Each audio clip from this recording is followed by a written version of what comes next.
कृष्ण वंदे जगत गुरु। मैं कैलाश चंद्र शास्त्री एक बार फिर से आप सभी का अपने चैनल संस्कृत शिक्षा पर हार्दिक अभिनंदन करता हूं, स्वागत करता हूं। आज का जो अपना टॉपिक है, विषय है, और वो है शब्दों के भेद। शब्द कितने प्रकार के होते हैं, तो शब्दों के भेद पर पहुंचे उससे पहले ये जरा वाक्य पढ़ लेते हैं।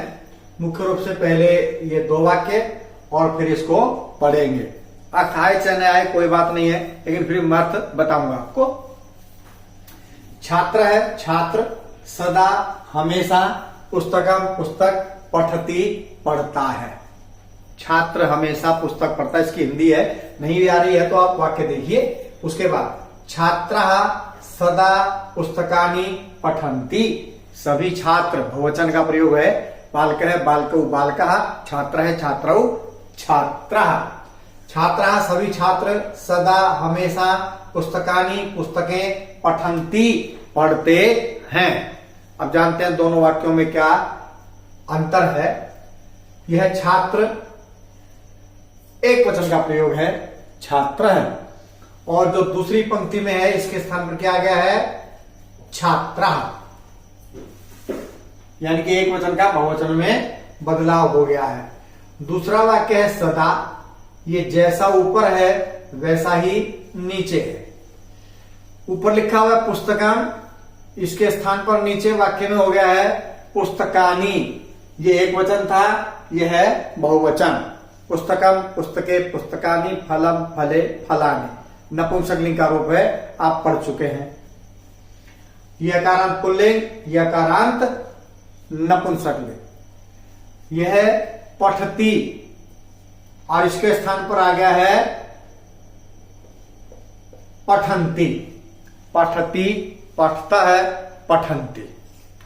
तो भिन्नता क्या रही, यानी कि ये भी बदल गया, ये भी बदल गया, ये भी बदल गया, परंतु सदा जैसा ऊपर था वैसा ही नीचे है। इसका मतलब क्या हुआ, इन तीनों में परिवर्तन हुआ, इस एक शब्द में परिवर्तन नहीं हुआ। ठीक है जी। तो परिवर्तन होने वाले को क्या कहते हैं हम, जिसमें विकार उत्पन्न हो गया, यानी कि विकारी। और इसमें परिवर्तन नहीं हुआ, विकारी का प्रतिकूल, विकारी का उल्टा, अविकारी। तो अब आप समझ गए होंगे इन दो वाक्यों से मैं कहां ले जाना चाह रहा हूं आपको। जी हां, शब्दों के भेद जो है दो प्रकार के हो गए हैं। नंबर एक जो बदल जाते हैं, और नंबर दो जो नहीं बदलते हैं। तो शब्दों के भेद, ठीक है जी। देखिए, नंबर एक विकारी, और नंबर दो अविकारी। समझ गए आप। विकारी जिसमें विकार उत्पन्न होता हो, बदल जाता हो। हिंदी भाषा में कहें जैसे दूध से दही का जमना, जल का बर्फ में बदल जाना, वो परिवर्तन है, एक विकार है।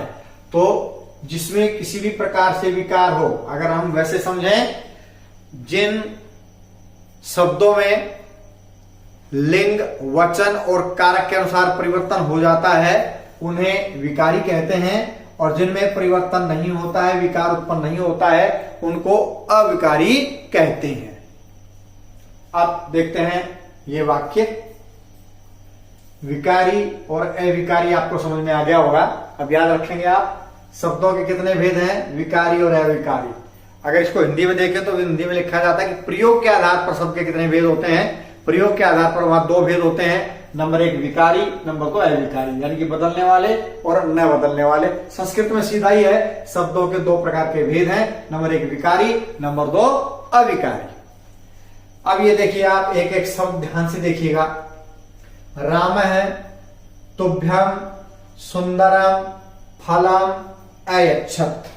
किसी ने कहा राम को, क्या कहा, राम है, राम, तुभ्यम तुझे, सुंदरम सुंदर, फलम फल, अयच्छत दिया।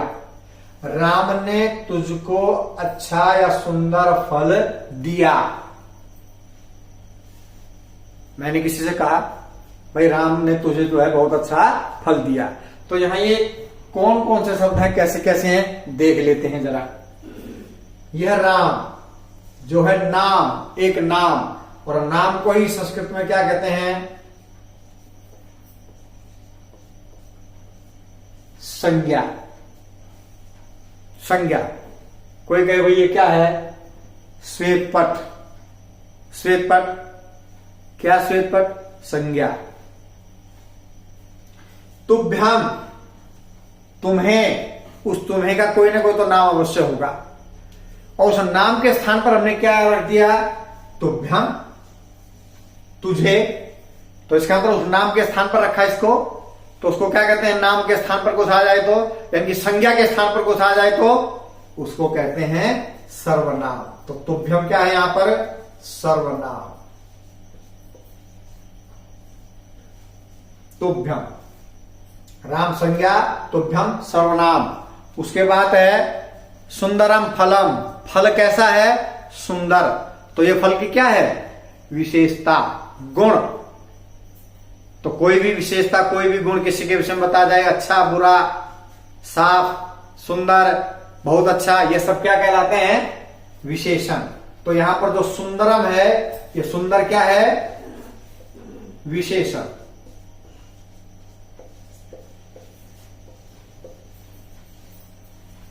और अंत में ये अयच्छत, दिया।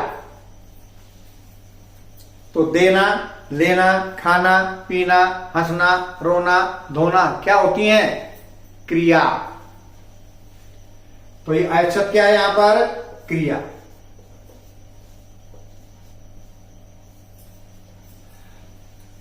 तो आप समझ गए होंगे मैं आपको क्या समझाना चाह रहा हूं। जी हां, जो विकारी शब्द हैं, जो परिवर्तन वाले शब्द हैं, जो परिवर्तित हो जाते हैं, उनके 4 भेद हैं। नंबर 1 संज्ञा, नंबर 2 सर्वनाम, नंबर 3 विशेषण, और नंबर 4 क्रिया। ध्यान से देख लें, क्रिया को ही संस्कृत में क्या बोलते हैं? धातु। चलिए आगे बढ़ते हैं थोड़ा।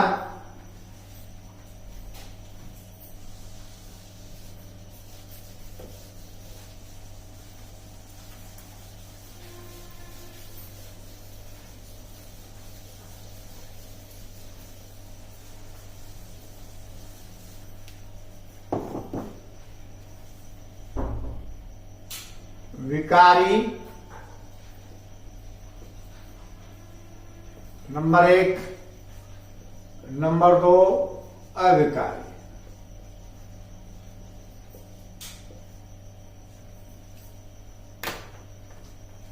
नंबर 1 विकारी, नंबर 2 अविकारी। विकारी के कितने भेद कर दिए जब हमने? नंबर 1 संज्ञा,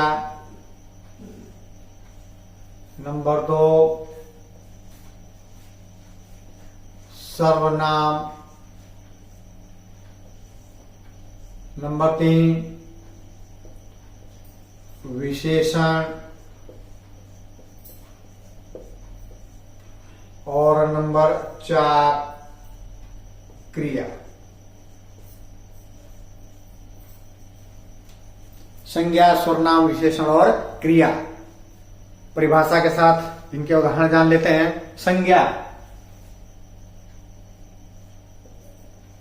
किसी भी वस्तु, व्यक्ति, स्थान आदि के नाम को संज्ञा कहते हैं। कोई भी नाम हो, किसी का भी नाम हो, शहर का, गांव का, फल का, फूल का, नदी का, पर्वत का, जो भी है वो सब के सब क्या कहलाएंगे? संज्ञा। राम है, या जिस शहर में आप रहते हैं, या लिखें इंद्रप्रस्थ। इंद्रप्रस्थ किसको कहते हैं? दिल्ली। तो ये दोनों क्या हो गए भाई? संज्ञा, नाम है। सर्वनाम कैसे कहते हैं? जो संज्ञा के स्थान पर प्रयोग होते हैं उन्हें कहते हैं सर्वनाम। तो वो कौन से होंगे? से,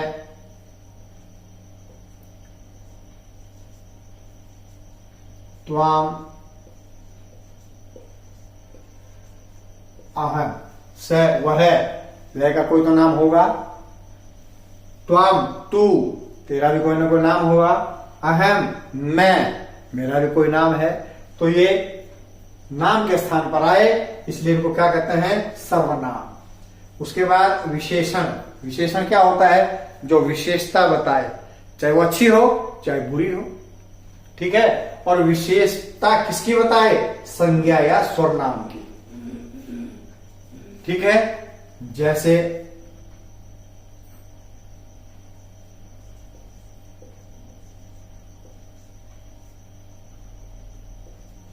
सुंदर है, सुंदर।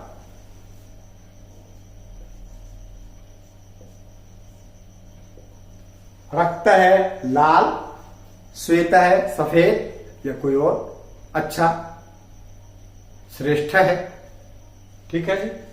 तो संज्ञा सर्वनाम की विशेषता बताने वाले को विशेषण कहते हैं। उसके बाद क्रिया।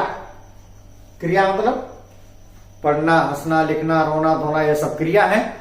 तो क्रिया के कौन से होंगे? उदाहरण, पठती, पढ़ता है। लिखती, लिखता है। खादती, खाता है। ये क्रिया। तो संज्ञा, सर्वनाम, विशेषण, क्रिया, ये जो हैं 4 के 4 विकारी के भेद हैं। और उसके बाद हमने इनके उदाहरण भी देते हैं। किसी वस्तु, व्यक्ति, स्थान आदि का नाम संज्ञा। संज्ञा के स्थान पर प्रयोग किए जाने वाले शब्द सर्वनाम। संज्ञा और सर्वनाम दोनों की विशेषता बताने वाला विशेषण। और वाक्य में जिससे हंसना, रोना, धोना, खाना, पीना, पढ़ना, लिखना पाया जाए वो होती है क्रिया। पठती, लिखती, खादती। अविकारी।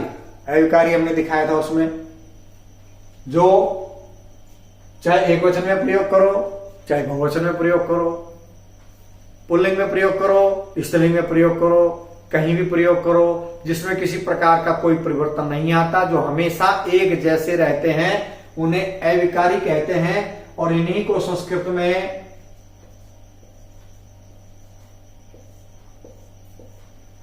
अव्यय कहा जाता है। क्या कहते हैं इसको? अव्यय, अविकारी, ठीक है जी। कौन कौन से होंगे? जैसे सदा,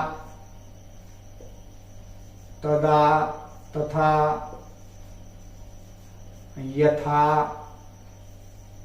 ये सारे ऐसे शब्द जो भी हैं, सर्वत्र, कुत्र, यत्र, तत्र, ये शब्द सारे के सारे क्या है? अव्यय, अविकारी के अंतर्गत आते हैं। तो आज के लिए इतना ही। मिलते हैं एक नई वीडियो में। तब तक के लिए जय भारत, जय भारती।